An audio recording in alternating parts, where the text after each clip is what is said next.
سلسلے کا آج یہ غالباً 5واں اجتماع ہے، جس میں شاید میری تیسری یا چوتھی شرکت ہے، اور مجھے خوشی ہے کہ آج یہاں ہمارے معاشرے کا سب سے بنیادی حصہ، سب سے اہم حصہ خواتین کا موجود ہے۔ جن لوگوں نے اس پر توجہ دی اور اس کا انتظام کیا وہ ہمارے شکریہ کے مستحق ہیں، بلکہ میں تو کہتا ہوں کہ ہماری مسجدوں کا کوئی بھی پروگرام، ہماری مسجدوں کا کوئی بھی اجتماع، ہمارے جمعے کا خطاب اور ہماری عیدین کا خطاب خواتین کے بغیر نہیں ہونا چاہیے۔ اگر آپ ایک بیٹی کو جاہل رکھتے ہیں تو گویا آپ پوری نسل کو جاہل رکھنے کا فیصلہ کرتے ہیں، اور اگر آپ ایک بیٹی کو دیندار بناتے ہیں،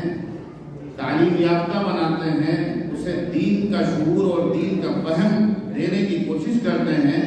تو گویا آپ آنے والی نسل کے بارے میں سوچ رہے ہوتے ہیں۔ آسان نکاح کی یہ مہم، افسوس یہ ہے کہ اس چیز کو آسان بنانے کے لیے چلائی جا رہی ہے جس کو رسول اللہ صلی اللہ علیہ وسلم نے آسان بنایا ہی تھا۔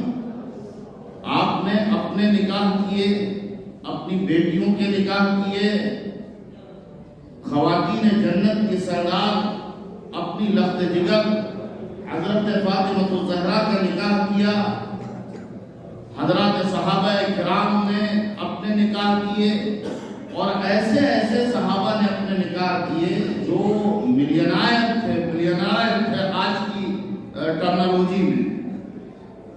لیکن سب نے جو معیار طے کیا وہ معیار ایسا تھا کہ نکاح ایک عبادت ہے، نکاح ایک ضرورت ہے، نکاح دین کا ایک حکم ہے، اور دین کے بارے میں اللہ تبارک و تعالیٰ نے جو فلسفہ قرآن مجید میں بیان کیا ہے، دین کی جو بنیادی فلسفی ہے قرآن مجید کے مطابق،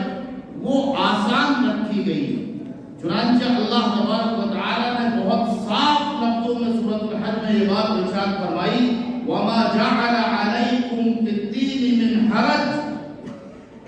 دین میں تمہارے لیے کوئی تنگی کسی قسم کی رکھی ہی نہیں ہے، اور فرمایا کہ اللہ تمہارے لیے آسانیاں پیدا کرنا چاہتا ہے، اللہ تم پر تنگیاں نہیں ڈالنا چاہتا ہے۔ یرید اللہ بکم اليسر ولا یرید بکم العسر، اور فرمایا لا یکلف اللہ نفسا الا وسعها، کوئی جاندار ایسا نہیں ہے، کوئی انسان ایسا نہیں ہے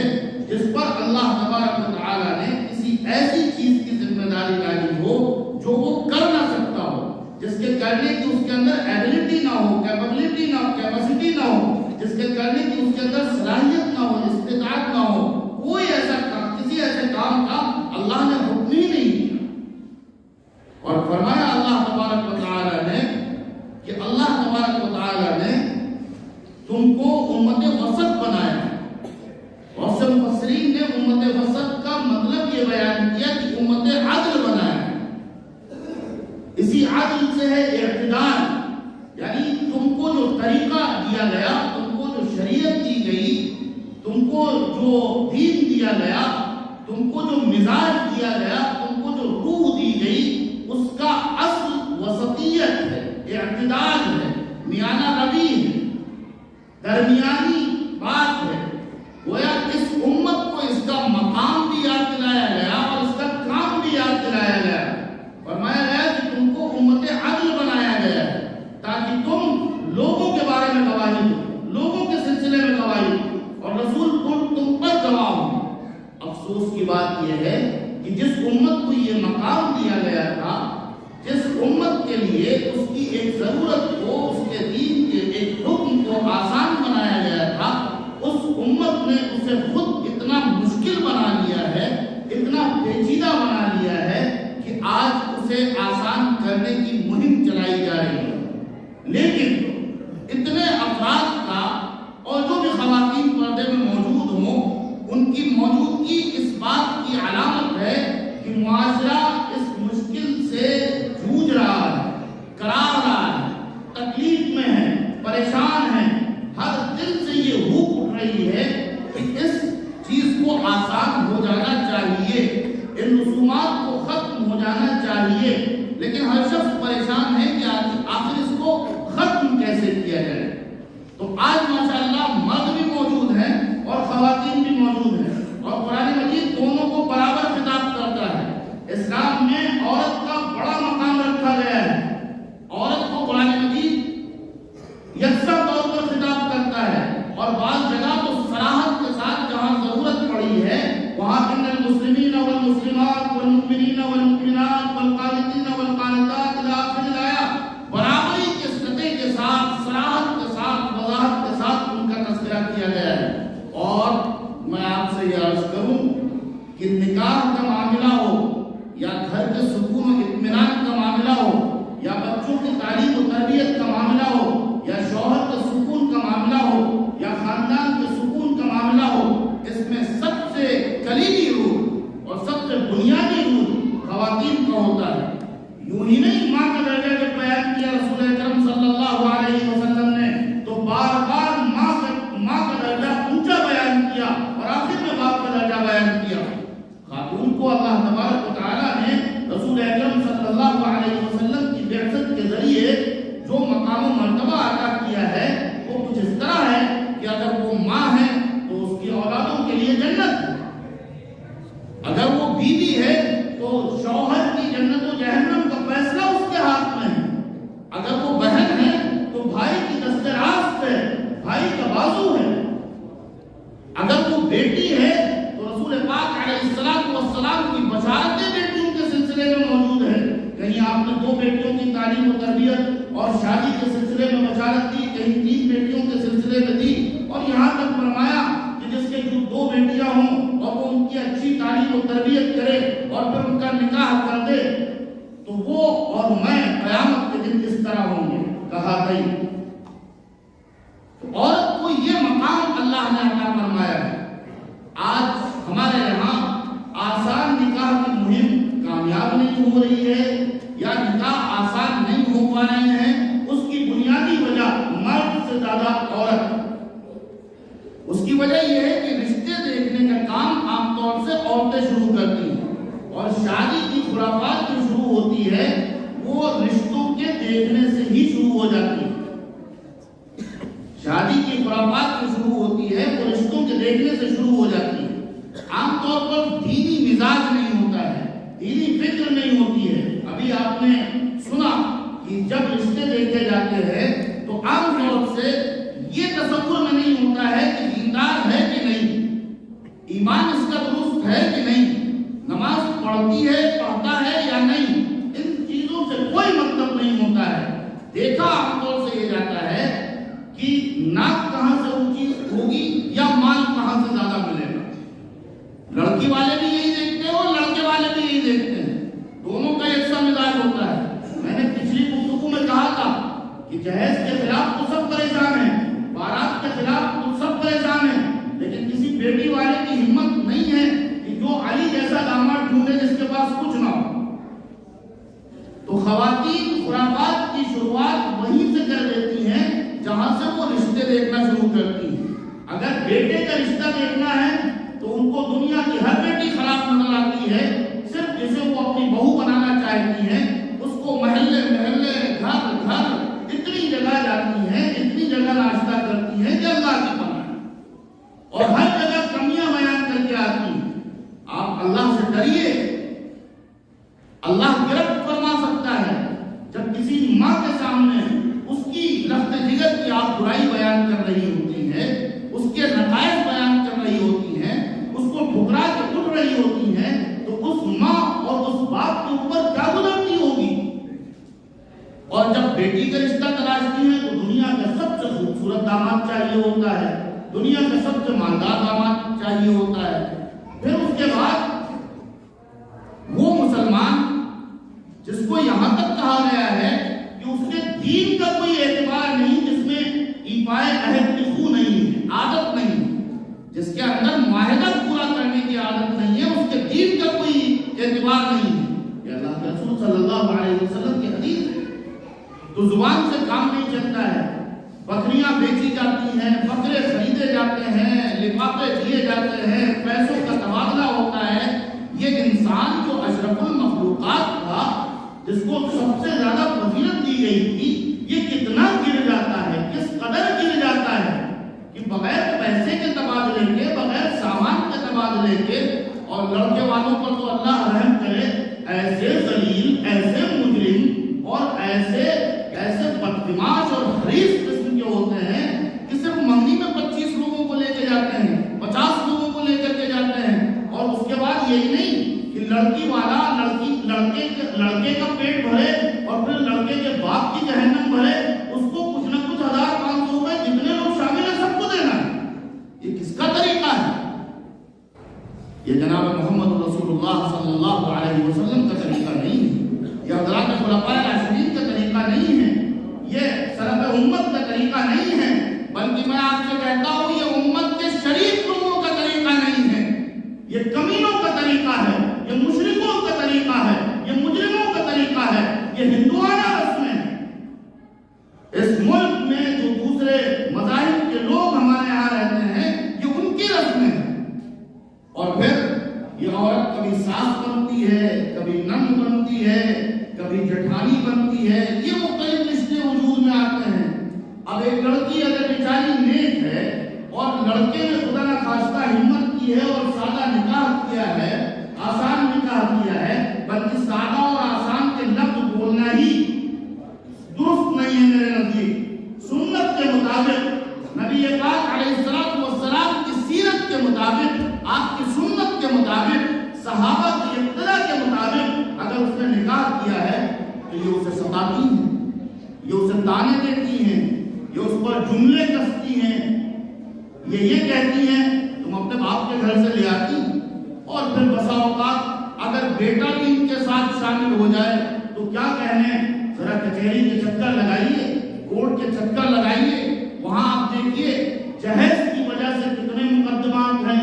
ڈیمانڈ کی وجہ سے کتنے مقدمات ہیں، کار کی وجہ سے کتنے مقدمات ہیں، پلاٹ کی وجہ سے کتنے مقدمات ہیں۔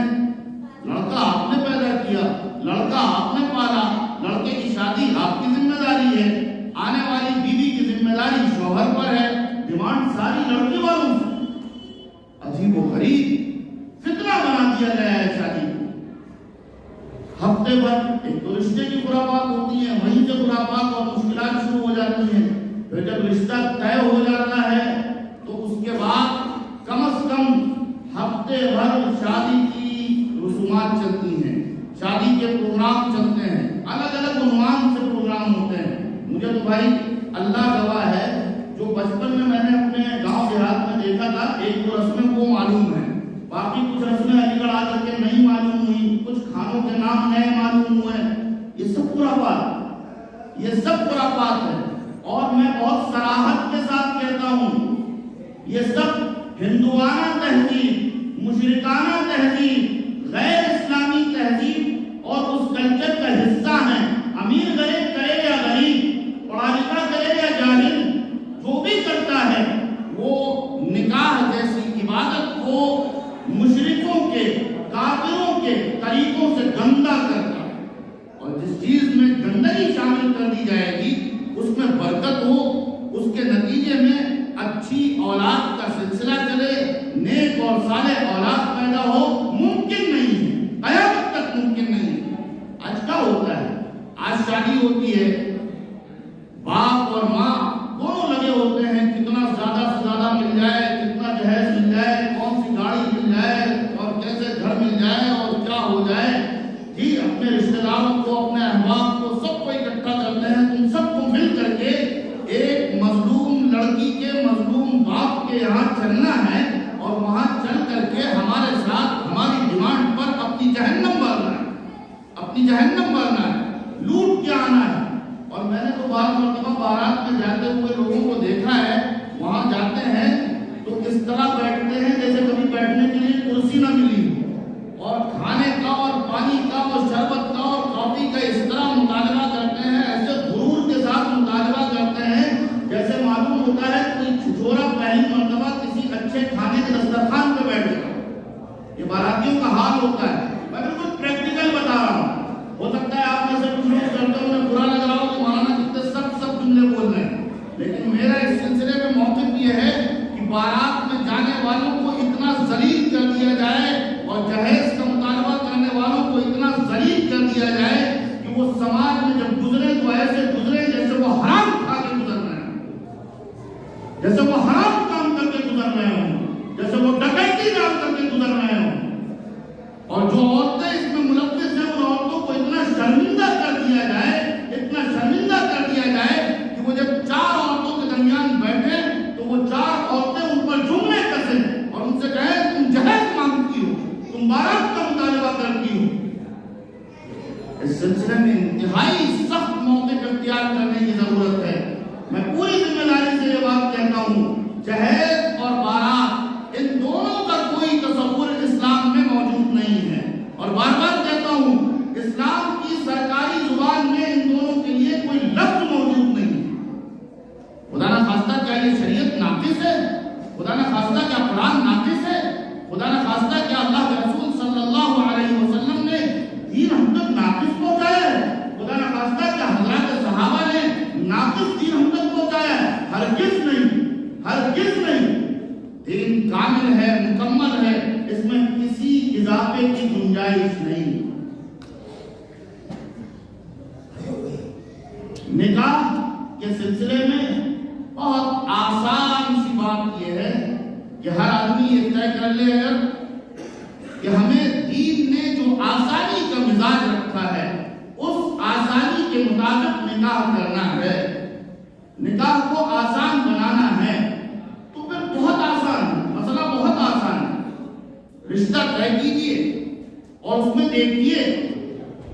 ہمارے یہاں سب کچھ ہوتا ہے، ساری رسمیں ادا کی جاتی ہیں، لیکن اگر کوئی لڑکا یہ کہے کہ میں لڑکی دیکھ کر کے شادی کرنا چاہتا ہوں، میں لڑکی سے بات کر کے شادی کرنا چاہتا ہوں تاکہ ہماری آئندہ زندگی میں ہماری کوئی آزمائش نہ ہو، اسلام نے اس کی اجازت دی ہے، رسول اللہ صلی اللہ علیہ وسلم نے اس کی اجازت دی ہے، حضرات صحابہ کا عمل موجود ہے، ساری خرافاتیں ہو جائیں گی، ساری ہندوانہ رسمیں ادا کر لی جائیں گی، لیکن اگر یہ کہہ دیا جائے کیسا بے شرم لڑکا ہے، کیسی بے شرم لڑکی ہے، ایسا مطالبہ کیا جا رہا ہے، حالانکہ یہ عین شرعی طریقہ ہے، یہ عین اسلامی طریقہ ہے۔ بہت اچھی بات مولانا نے کہی اور بہت اچھا اشارہ کیا کہ عام طور سے والدین بسا اوقات اپنی ہوس کے لیے، اپنی حرص کے لیے، اپنی انا کے لیے، اپنے ذہن کے فساد کے لیے، اپنے دل میں پنپنے والی کسی خواہش کو پورا کرنے کے لیے لڑکی کا یا لڑکے کا ایسا رشتہ کر دیتے ہیں جو زندگی بھر گڑ کے زندگی گزارتے ہیں، مر مر کے جیتے ہیں۔ ظاہر نباہ نہیں ہو سکتا تھا، مزاج نہیں مل سکتا تھا، دونوں میں فہم کا تفاوت تھا، سوچ کا تفاوت تھا، مزاج کا تفاوت تھا، آپ نے زبردستی نکاح کر دیا۔ اور یہ صرف آج کے زمانے میں نہیں ہو رہا ہے، حضرت زینب رضی اللہ تعالی عنہا کا واقعہ قرآن مجید میں موجود ہے، ان کا نکاح رسول اکرم صلی اللہ علیہ وسلم نے کروا دیا، نہیں نباہ ہو پایا، پھر آخر نوبت طلاق تک پہنچی، اور اس کے بعد رسول اکرم صلی اللہ علیہ وسلم نے انہیں اپنے نکاح میں لیا ان کی دلجوئی کے لیے۔ یہ اس وقت کی بات بتا رہا ہوں میں جب نبی خود بذات خود موجود ہیں۔ تو طے یہ کیجئے کہ ہمیں یہ دیکھنا ہے دیندار کون ہے، دیندار کو پسند کیجئے، لڑکا بھی دیندار ڈھونڈیے، لڑکی بھی دیندار ڈھونڈیے، دینداری کو معیار بنائیے، مسجد میں آئیے، مسجد میں آ کر کے نکاح کیجئے، اور جو کچھ آپ کو میسر ہو، جتنی آپ کی حیثیت ہو، سب سے آسان طریقہ ہے۔ یہ بھی تو فتنہ ہے، کہاں کون سی شریعت میں لکھا ہوا ہے کہ ولیمہ 2 دن کے بعد ہوگا، کون سی شریعت میں لکھا ہوا ہے کہ ولیمہ 1 دن کے بعد ہوگا، کون سی شریعت میں لکھا ہوا ہے کہ ولیمہ 3 دن کے بعد ہوگا؟ یعنی 3 دن تک آپ رنگلیاں بنائیں گے اور سینکڑوں مہمانوں کو گھر میں بیٹھا کے کھلائیں گے، اور 3 دن کے بعد پھر بہت لمبا چوڑا عالی شان ولیمہ کریں گے جس سے زندگی میں کبھی بھی ملاقات نہیں ہوئی تھی،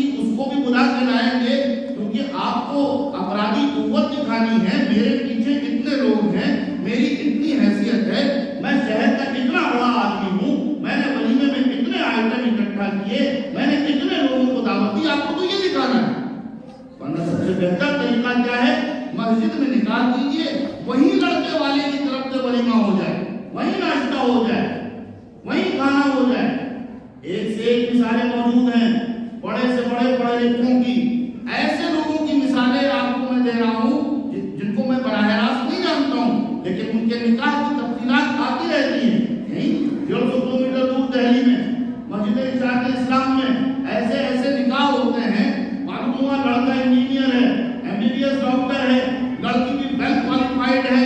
باپ بھی ویل سیٹلڈ ہے، بڑے عزت دار لوگ، بڑے ویل کلچرڈ لوگ، بڑے مہذب لوگ، اور وہ مسجد میں آئے، وہیں بیٹھ کر کے لڑکی والوں اور لڑکے والوں نے نکاح کیا۔ تھوڑی سی نکاح کے سلسلے میں گفتگو ہوئی، شوہر کے اور بیوی کے حقوق بتائے گئے، اور اس کے بعد وہی نکاح ہوا، اور وہی لڑکے کی طرف سے پیکٹ تقسیم کر دیے گئے، وہی ولیمہ ہو گئے۔ اب ظاہر ہے کہ شادی کا موقع ہے، کوئی میت کا موقع نہیں ہے، خوشی بھی ہوتی ہے۔ ایسی خوشی کے موقع پر سگی پھوپھی بھی موجود ہوں گی، نانی بھی موجود ہوں گی، سگی خالائیں بھی ہوں گی، چچا بھی ہوں گے۔ یہ جو بلڈ ریلیشنز ہیں، سگے رشتہ دار ہیں، یہ گھر میں موجود ہوں گے۔ لڑکی کی رخصتی کا موقع ہوگا یا لڑکے کی بیوی کی آمد کا موقع ہوگا، اس موقع پر یہ سگے رشتہ دار موجود ہوں گے۔ آپ ایک وقت ذرا اچھا کھانا پکائیے، اپنی حیثیت کے مطابق پکائیے، اپنے گھر میں کھا لیجیے، ہو گیا، نکاح بھی ہو گیا، ولیمہ بھی ہو گیا۔ نکاح ایک عبادت ہے، عبادت میں منصب نہیں چل سکتا ہے۔ نکاح ایک ضرورت ہے، ضرورت کو آپ مشکل بنا دیں گے تو پھر گمراہیاں عام ہو جائیں گی، بدکاریاں عام ہو جائیں گی۔ آئے دن ڈیٹا آتا رہتا ہے، آئے دن اس طرح کے واقعات رونما ہوتے رہتے ہیں، آئے دن لوگ اپنی پریشانیاں بیان کرتے رہتے ہیں، آئے دن لوگ اپنے قرضوں کی داستانیں سناتے رہتے ہیں، آئے دن لوگ اپنی پیڑا سناتے ہیں، دکھی ہوتے ہیں، کہتے ہیں صاحب 3 سال پہلے لڑکی کی شادی کی تھی، آج تک قرضہ نہیں ادا کر پایا۔ اس سلسلے میں پھر کہتا ہوں، سب سے بڑا کردار عورتوں کا ہے۔ عورتیں اپنے شوہر کو جہنمی بنانے میں بڑا کردار ادا کرتی ہیں۔ عورتیں کہتی ہیں پڑوس میں آج اے سی لگا ہے، ہمارے گھر میں بھی اے سی ہونا چاہیے۔ مرد کو اتنا ٹیس کرتی ہیں کہ وہ سوچتا ہے چلو کہیں سے بھی 30-35 ہزار روپے چوری کر کے لائے جائیں، حرام کما کے لائے جائیں، رشوت میں لائے جائیں، لیکن اے سی لگوانا ہے۔ حالانکہ عورت کا کردار یہ ہونا چاہیے، وہ عائشہ کی باندھی ہے، وہ خدیجہ کی باندھی ہے، وہ فاطمہ کی باندھی ہے، امہات المؤمنین اور بنات الطاہرات کا اتباع کرتے ہوئے اس کا کردار یہ ہونا چاہیے کہ اگر اس کا بچہ ایک کھجور بھی ایسا اٹھانے جو مشکوک ہو تو اپنے بچے کے حلق میں انگلی ڈال کر کے اس کی الٹی کرا دینا چاہیے کہ میرے بچے کے پیٹ میں حرام نہیں جائے۔ اگر اسے شوہر کے بارے میں یہ معلوم ہے کہ شوہر کی تنخواہ 20,000 روپے ہے، اس کی آمدنی 25,000 روپے ہے، تو جس مہینے شوہر 2-4-5 ہزار کا سامان فالتو لائے، اسے گریبان پکڑنا چاہیے، سوال کرنا چاہیے، بتاؤ کہیں سے بھیک مانگ کے تو نہیں لائے ہو، بتاؤ کہیں سے چوری کر کے نہیں لائے ہو، بتاؤ تم کیسے لائے ہو، اور سن لو ہمارا یہ فیصلہ ہے، ہم بھوکے رہ لیں گے لیکن ہم تمہیں جہنم میں جاتا نہیں دیکھ سکتے۔ بیوی کا کام ہے، ماں کا کام ہے، بہن کا کام ہے، وہ اپنے شوہر سے، وہ اپنے بیٹے سے اور وہ اپنے بھائی سے یہ کہے کہ ہم جہنم میں تمہیں نہیں جانے دیں گے، ہم بھوکے رہ لیں گے، ہم پیٹ میں پتھر باندھ لیں گے۔ ہم ان صحابیات کا اتباع کرتے ہیں جو اپنے بیٹوں کو میدان جنگ میں قربان کر کے بھی یہ کہا کرتی تھی کہ اگر محمد سلامت ہے تو ہمارا کچھ بھی بگڑا نہیں، سب کچھ سلامت ہے۔ آپ کا کردار یہ ہونا چاہیے، نہ کہ آپ کا کردار یہ ہوتا ہے وہ فلاں پھپھو کو بھی بلا لیجیے اور وہ بمبئی والی کو بھی بلا لیجیے اور وہ کلکتے والی جو ہماری دوست ہے ان کو بھی بلا لیجیے، اور دیکھیے انہوں نے اپنی لڑکی کی شادی میں مہندی لگانے والی بمبئی سے بلائی تھی، اس نے 25,000 تو لیے تھے، 25,000 آپ بھی دے دیجیے۔ ارے ظالموں، مہندی اپنے ہاتھ سے لگا لو اگر مہندی ضروری ہے، 25,000 روپے میں تم اپنے کسی رشتے دار کا پیٹ بھر دو، کسی غریب کے بچے کو اسکول بھیج دو، کسی یتیم کے سر پہ ہاتھ رکھ دو، کسی بیوہ کی چھت بنوا دو، کسی غریب کا نکاح کروا دو، کسی بھوکے کا پیٹ بھر دو۔ شادی ضرورت ہے، اس کو ضرورت کے مطابق کرو، جو کام کرنے کے ہیں بالکل کرو۔ شادی میں اچھا جوڑا چاہیے، اچھا جوڑا 2,000 کا